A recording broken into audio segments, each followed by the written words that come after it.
Hello दोस्तों, good evening. आप सभी लोगों को हमारे यूट्यूब चैनल स्टडी टाइम्स में स्वागत करते हैं। हम लोग जो आज बात करने वाले हैं वो एक साइंस का बहुत ही अच्छा चैप्टर में से एक माना जाता है, जिसका नाम है लीवर, यानी कि हिंदी में इसको बोलते हैं उत्तोलक। तो सबसे पहले कहते हैं कि इसको एक ऐसा मशीन है जो हमारा कार्य को आसान कर देता है। अब समझिएगा इस पर मेनली जो है इसमें तीन चीज़ का यूज होता है। एक लोड, दूसरा फलक्रम, तीसरा इफर्ट।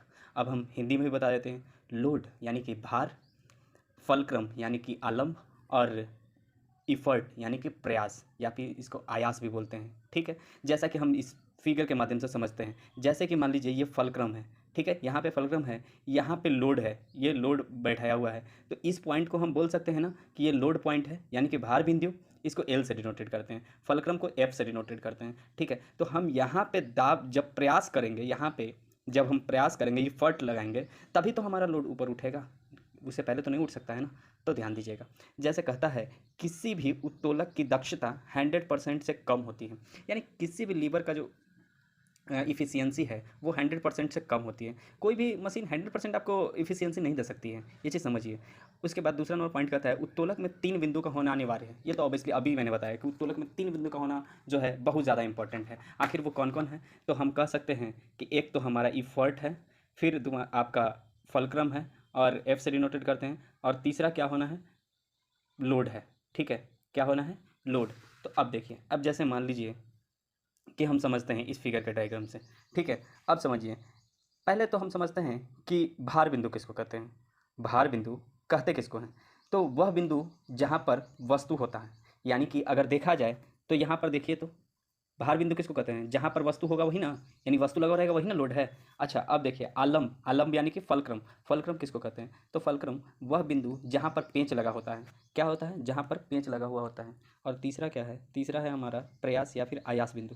तो प्रयास या आयास बिंदु को हम इंग्लिश में इफर्ट पॉइंट बोलते हैं। तो इफर्ट पॉइंट क्या कहता है? कहता है वह बिंदु जहाँ पर बल लगाया जाता है, यानी कि वह बिंदु जहाँ पर क्या लगाया जाता है? बल लगाया जाता है। अब समझिएगा कि बल लगाया जाता है, तो भाई बल क्या है? ये बहुत ज़्यादा इंपॉर्टेंट पॉइंट है कि उत्तोलक आर्किमिडीज के सिद्धांत पर कार्य करता है। किस पे कार्य करता है? उत्तोलक जो है, ये क्वेश्चन हमेशा पूछता है कि उत्तोलक जो है किस सिद्धांत पर कार्य करता है। तो हम लोग एकदम ध्यान में बैठा लेंगे कि ये आर्किमिडीज के सिद्धांत पर कार्य करता है। किस पे काम करता है? आर्किमिडीज के सिद्धांत पर। अब देखिए, अब कहता है उत्तोलक 3 प्रकार के होते हैं। तो उत्तोलक जाहिर सी बात है 3 प्रकार के, अभी हम लोग चर्चा ही करने वाले हैं कि उत्तोलक 3 प्रकार के होते हैं। पहला है प्रथम श्रेणी का उत्तोलक, दूसरा द्वितीय श्रेणी का उत्तोलक, और तीसरा है तृतीय श्रेणी का उत्तोलक।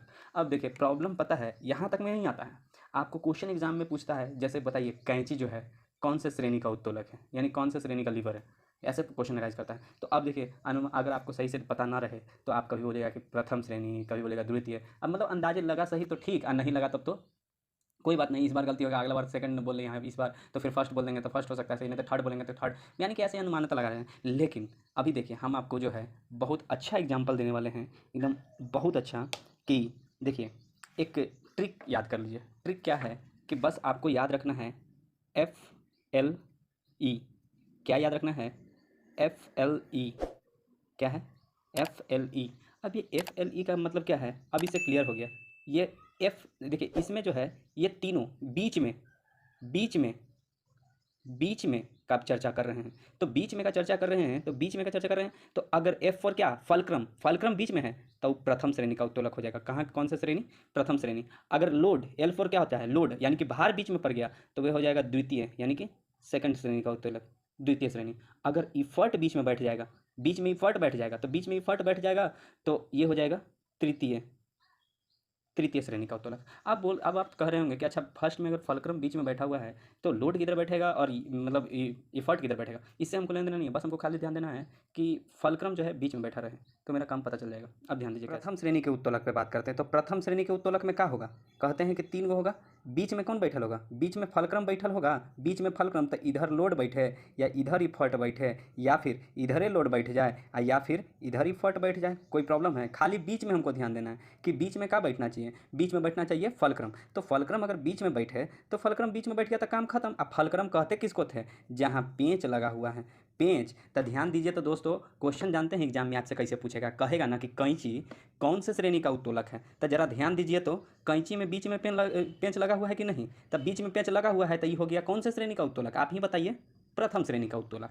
दूसरा कहेगा कि बताइए तो कि पिलास जो है वो कौन से श्रेणी का उत्तोलक है। जैसे ये पिलास देखिए, पिलास कौन से श्रेणी का उत्तोलक है, तो ध्यान दीजिए तो इसमें भी लोड यहाँ रखेंगे, ठीक है। यहाँ इफर्ट लगाएंगे, मान लीजिए कि पेन को ऐसे रख दिए तो लोड वहाँ लग गया, इफर्ट लगाएं इधर, अब बीचवा में पेंच नहीं है, यही ना पेंच है, ये पेंच है तो कह देंगे कि कौन सा बीच में पेंच, तो बीच में पेंच यानी कि फलक्रम, अब फलक्रम बीच में तो प्रथम श्रेणी का उत्तोलक। इसी प्रकार से कहेंगे कि एग्जाम्पल में आता है कि बताइए कि तराजू, तो तराजू भी तो पहले श्रेणी के उत्तोलक हो जाएगा। काहे कि जरा देखिए तो तराजू ऐसने ना रहता है, यहाँ पर पेंच लगल रहता है, इधर वजन याद है, तो यही ना है, तो एहू तो बीचे में पेंच, तो पेंच बीचे में यानी कि फलक्रम बीचे में, फलक्रम बीचे में यानी कि प्रथम श्रेणी का उत्तोलक। अब आ जाइए, अब हम लोग करते हैं द्वितीय श्रेणी के उत्तोलक। तो द्वितीय श्रेणी के उत्तोलक में बीच में कौन रहता है, एल यानी कि काची, एल यानी कि लोड, तो लोड यानी कि भार जो है अब बीच में जाएगा। तो कौन सा ऐसा एग्जाम्पल है, तो याद कीजिए तो जरा सरौता,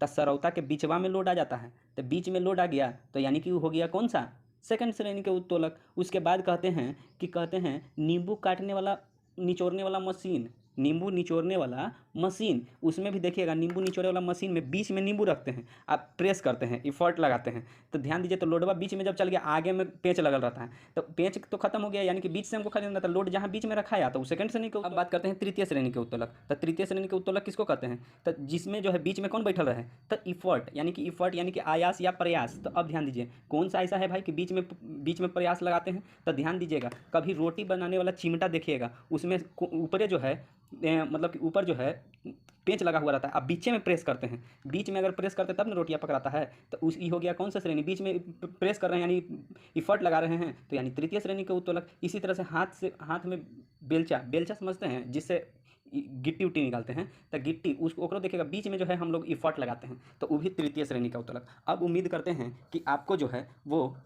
उत्तोलक अच्छे से समझ में आ गया। हम लोग यांत्रिक लाभ इक्वल टू फार्मूला एक होता है, याद कर लेंगे कि भार बटे आयास यानी एल बाई ई। अब ध्यान दीजिए दोस्तों, एक छोटा सा टॉपिक होता है, बचता है हम लोग का, प्रथम श्रेणी के उत्तोलक का यांत्रिक लाभ एक से बड़ा या एक से छोटा या एक के बराबर तीनों होता है। यानी जो प्रथम कहेगा ना, तब प्रथम श्रेणी के उत्तोलक का यांत्रिक लाभ क्या होता है, यांत्रिक लाभ क्या होता है, यांत्रिक लाभ या तो एक या फिर एक से छोटा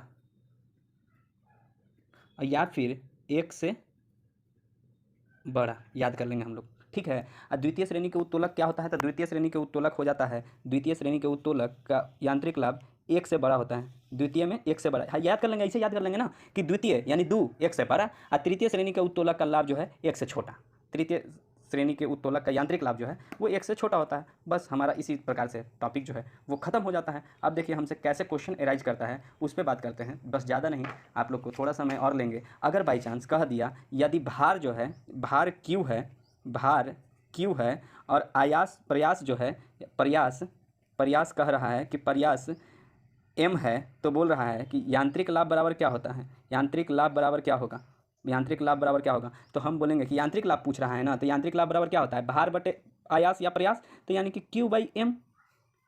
कितना आसानी से बन जाएगा हम लोग को एक फार्मूला से। अब देखिए उसी प्रकार से क्वेश्चन कभी कभी पूछेगा, कहेगा क्या कि बताइए चिमटा किस प्रकार का उत्तोलक है, तो चिमटा याद करेंगे, अच्छा बीच में ही फॉर्ट लगाएंगे, तो बीच में ही फॉर्ट यानी तृतीय FLE। अब कहेगा कि उत्तोलक किस सिद्धांत पर कार्य करता है, तो उत्तोलक किस सिद्धांत पर, आर्किमिडीज के सिद्धांत। मेरे सभी दोस्तों के लिए आज का मोटिवेशनल कोट्स ये है, न हारना है तुझको हराकर दिखाना है, न हारना है तुझको हराकर दिखाना है, चाहे जितना भी हो मुश्किल मंजिल पाकर दिखाना है, पर्वत आए या आए कोई तूफान, टस से मस न होना है, हर हार को अपनी कड़ी मेहनत ताकत से जीत कर दिखाना है। आज का टॉपिक यहीं पे समाप्त होता है। उम्मीद करते हैं कि आप लोग को उत्तोलक अच्छे से समझ में आया होगा। अगर हमारा वीडियो अच्छा लगा हो तो वीडियो को लाइक करें और चैनल को सब्सक्राइब करें। धन्यवाद।